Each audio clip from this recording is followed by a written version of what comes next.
Hi friends, good morning. This is Tulasi. Welcome to daily blogs. ఈరోజు pooja room అంతా కూడా నేను ఉదయాన్నే స్నానం అది చేశాక దీపారాధన చేసే ముందు రోజు చేసిన దీపారాధనవన్నీ ఉంటాయి కదండి, అవన్నీ అయితే దీపారాధన కుందులు అవి పక్కన పెట్టేసేసుకొని ఆ ముందు రోజు చేసిన దీపారాధన అవి వాటిలో చేయను అనమాట. మళ్ళీ వేరే కొత్తవి పెట్టుకుంటాను. ప్రతిరోజు కూడా దీపారాధన కుందులు అవి కడిగిన వాటిల్లోనే దీపారాధన చేసుకుంటానండి. పీఠం పైన అయితే చాక్ పీస్ తోటి ఇలా చిన్న ముగ్గు ఏదైనా వేసి దేవుడు పూజ అది చేసుకుంటాం కాబట్టి ఇలా ప్రతిరోజు కూడా చిన్నది ఏదైనా ముగ్గులాగా వేసుకుంటాను. తర్వాత నా దగ్గర 3D కలశం స్టిక్కర్ ఉందండి, దాన్ని వేసేసుకొని కొంచెం శివయ్యకి అభిషేకం చేసుకొని ఈరోజు బాబాకి జలంతో అభిషేకించుకుంటున్నాను. తర్వాత గంధం కుంకుమ అవి సమర్పించుకొని నా దగ్గర రోజ్వుడ్ బాబా మందిరం లాంటిది ఉందన్నమాట. ఇది మనం ట్రైన్స్లో కానీ జర్నీస్లో హోటల్స్లో అలా వెళ్ళేప్పుడు క్లోజ్ చేసేసుకొని బాక్స్ బ్రీఫ్ కేస్లా ఉంటుంది. ఎక్కడికైనా వెళ్ళినప్పుడైనా బాబాకి పూజ అది చేసుకోవడానికి బాగుంటుందండి ఈ బాక్స్. ఇందులో పాదుకలు, తర్వాత బాబా ఫోటో మొత్తం ఫ్రేమ్ అంతా ఉంటుందన్నమాట. ఈ విధంగా అయితే దీన్ని యూజ్ చేసుకోవచ్చు. ఈరోజు బాబాకి నేను లాస్ట్ టైము 2 times 9 గురువారాలు వ్రతం చేశానండి. దానికి పసుపు పచ్చ క్లాత్ అది పీఠం పైన వేసుకొని పసుపు పచ్చ పువ్వులతోటి అలా 9 వారాలు ప్రసాదం అవి చేసేసుకొని నేను పొంగలి కూడా మనకి కేసరి వస్తుంది కదా, ఎక్కువగా ఎల్లో కలరింగ్ తీసుకొని కేసరి కానీ పొంగలన్నంలో కానీ అలా ఎల్లో కలర్ ఫుడ్ కలర్ వేసేదాన్ని. ఎందుకంటే అన్ని ఎల్లో కలర్ సమర్పిస్తున్నాం కదా, అలా పళ్ళు కూడా అరటి పళ్ళు, లేదు అంటే మనకి కమలాలు అవి దొరికే సీజన్లో అయితే ఆ పసుపచ్చ కమలా పళ్ళు, పసుపచ్చ జామకాయలు దొరికినా కూడా అలా తీసుకొచ్చి కూడా పెట్టి 2 times అయితే ఆ వ్రతం అది చేసుకొని 9 వారాలు పూజ అది అయిపోగానే లాస్ట్ 9వ గురువారము మనం ఉద్యాపన అది చేసుకునేప్పుడు ప్రసాదంగా ఏవైనా పళ్ళు అంటే అరటిపళ్ళు పచ్చగా ఉంటాయి కదా అవి, తర్వాత ఏదైనా ప్రసాదము బాబాకి సంబంధించిన నవగురువార బుక్ అనేసి ఉంటుందన్నమాట.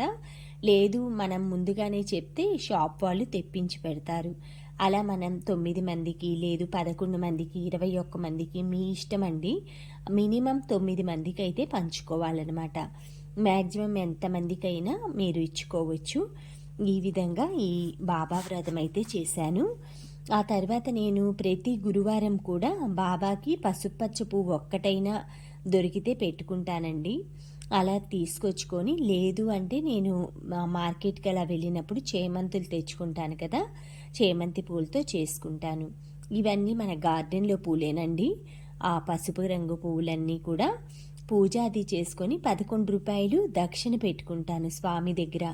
ఆ 11 రూపాయలు 9 గురువారాలు ఉంటాయి కదా, 9 గురువారాల్లో ఇంకొంచెం మనీ అది యాడ్ చేసి, మాకు దగ్గరలో బాబా గుడి ఉందండి, అంటే జగ్గేపేటలో, అక్కడికి అన్నదానం ఆడ గురువారం అన్నదానం అలా చేస్తారు. ప్రతిరోజు కూడా ప్రసాదాలు అవి పెడతారనమాట. అక్కడ మనం రాయించుకోవచ్చు కూడా అన్నదానానికి. అది 116, 1116, 516 అలా కట్టి రాస్తారనమాట. అలా మనం ప్రతిరోజు ప్రసాదాలని అవి 10 మందికి పంచలేం కాబట్టి మనం ఈ మనీ నేనేంటంటే ఇంకొంచెం వేసేసి అక్కడ కట్టేశామనుకోండి, మనకి మన పేరు మీద అన్నదానం జరిగినట్లే అనమాట. అంటే ఒక 10 మందిని కలిపి అమౌంట్ 10 మంది అమౌంట్ 5 మంది అమౌంట్ అలాగా అన్నదానానికి ఒక్కరి అమౌంట్ అని ఏముండదండి. ఒకళ్ళు బియ్యం ఇస్తారు, ఒకళ్ళు పప్పు ఇస్తారు, ఒకళ్ళు కూరలు, అలాగా మనం డబ్బులు ఇచ్చామంటే వాళ్ళు ఇంకొంచెం వేసేసి కొంతమందికి అన్నదానం అలా చేస్తూ ఉంటారు. ఆ తర్వాత తక్కువ టైంలో కుకింగ్ ఎలా చేయాలో చూడండి. ఇదంతా ఒరిజినల్ వాయిస్లోనే వస్తుందండి. డిస్టర్బెన్సెస్ అవి అన్నీ కూడా మీకు ఒరిజినల్గానే వినిపిస్తూ ఉంటాయి. నేను ఓన్లీ వాయిస్ ఓవర్ ఇస్తున్నానంటే.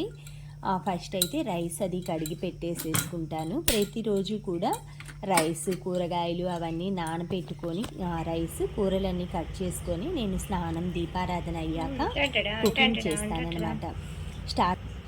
ఆయిల్ వేసుకోవాలి ఫస్ట్ పులుసుకి. నేను వచ్చేసి నువ్వుల నూనె కానీ పల్లి నూనె కానీ వాడతానండి డైలీ. ఆయిల్ మనకి పులుసు కోసం నువ్వుల నూనె పల్లి నూనె చాలా బాగుంటుంది. ఆయిల్ కాగిన తర్వాత ఆయిల్ కాగాక కొంచెం నా దగ్గర బుడ్డ మిరపకాయలు వాడతాను నేను. బుడ్డ మిరపకాయలు అంటారు కదా, చిన్న చిన్నవి పొట్టిగా ఉంటాయి. ఎక్కువగా తమిళనాడు అటు వాడతారు. ఇప్పుడు సూపర్ మార్కెట్లు అన్నిట్లో ఉన్నాయి. దీన్ని ఊరికే ఇలా బ్రేక్ చేసి ఇలా వేసేసుకోవాలి. తర్వాత పోపు దినుసులు నేను పచ్చనపప్పు, ఆవాలు, జీలకర్ర, మినప్పప్పు, మినపగుళ్ళు ఉన్నాయి కదా అవి లేదా పొట్టు మినప్పప్పు వాడుతుంటాను ఎక్కువగా తాలింపుల కోసం, టేస్ట్గా ఉంటాయి. ఇలా ఈ చిన్న టేబుల్ స్పూన్ తోటి యాడ్ చేసుకున్నాం. చూసారు కదా, ఆయిల్ కాగానే చిటపట చిటపట అంటుంది. పులుసుకి ఎప్పుడైనా మెంతి పిండి వేస్తే ఫ్లేవర్ వస్తుందండి. ఇది మెంతి పిండి అనమాట. నేను పులుసులకి అలా వాడతాను ప్రతిరోజు. హెల్త్కి చాలా మంచిది, డైజెషన్ అది అవుతుంది. తర్వాత మనం కట్ చేసి పెట్టుకున్న కూరగాయల ముక్కలన్నిటినీ ఇందులో యాడ్ చేయాలి. తర్వాత కరివేపాకుని నీళ్ళల్లో నానబెట్టుకోవాలి, ఏదైనా దుమ్ము ఉంటే పోతుంది. ఈ చామదుంపలను కూడా వేస్తాను.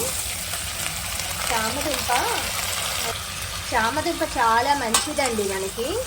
బోన్స్ మధ్యలో గుజ్జు అది ఉంటుంది కదా, అది పోయినా కూడా ఈ చామదుంప తీసుకోవటం వలన వెజిటేరియన్స్, నాన్ వెజ్ వాళ్ళైతే మామూలుగా పొట్టేలు కాళ్ళు అలా తింటుంటారు కదా బోన్స్ సూపు. వెజిటేరియన్స్ ఈ చామదుంప, బెండకాయ ఇలాంటివి తింటే మనకి ఆ గుజ్జు అనేది ఫామ్ అవుతుందట. ఇదంటే పసుపు, నేను పసుపు తర్వాత సాల్ట్, పెప్పర్ ఇలా వేసుకోవటానికి ఇలాంటి డబ్బాకి చిన్న హోల్ పెట్టేసుకొని పసుపు అలాంటివి మనకి ఎక్కువ క్వాంటిటీ అలా స్పూన్తో అక్కర్లేదు కదా, ఇలా స్ప్రింకిల్ చేస్తే సరిపోతుంది. తగినంత సాల్ట్, నేను వచ్చేసి పింక్ సాల్ట్ వాడతానండి ఎక్కువగా వంటలకి. రాళ్ళుప్పు కూడా వేసుకోవచ్చు పులుసులకి. ఇలా ఇందులో పచ్చివాసన అంతా పోయే వరకు వీటన్నిటిని ఇలా కలియబెట్టుకోవాలి. ఇవన్నీ చిన్న పీసెస్ కట్ చేశానండి, గుమ్మడికాయ అన్నీ కూడా. చింతపండు గుజ్జు కూడా నేను ఇలా స్టాక్ పెట్టుకుంటానమాట. మనకి 1 మంత్కి 15 డేస్కి అలా సరిపడా ఒక్కసారి ప్రతిరోజు మనం నానేయకుండా ఇలా పెట్టుకుంటాను. దీన్ని ఇప్పుడు ఇందులో యాడ్ చేస్తాను. చూసారా, ఈజీగా మనం అన్నీ తయారు చేసుకోవటం వలన ఎంత ఈజీగా కర్రీస్ అనేవి అయిపోతున్నాయో. ఈ కారం కూడా ఎండుమిరగాయలు మరపట్టించిన కారం అన్నమాట. ఇది సాంబార్ పొడి, నేను ఇంట్లోనే హోమ్ మేడ్ చేసుకున్నది.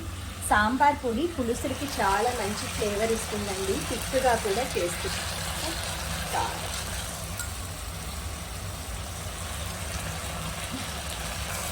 బెల్లం, వాటర్ వేసేసి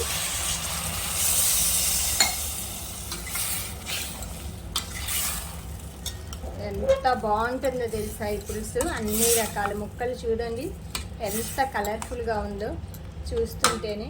5 నిమిషాల్లో ఫటాఫట్ మని వెజిటేబుల్స్ కట్ చేసి పెట్టుకోవటం, 5 నిమిషాల్లో తాలింపు వేసుకోవటం. ఎక్కువ వాటర్ కూడా పొయ్యక్కర్లేదు.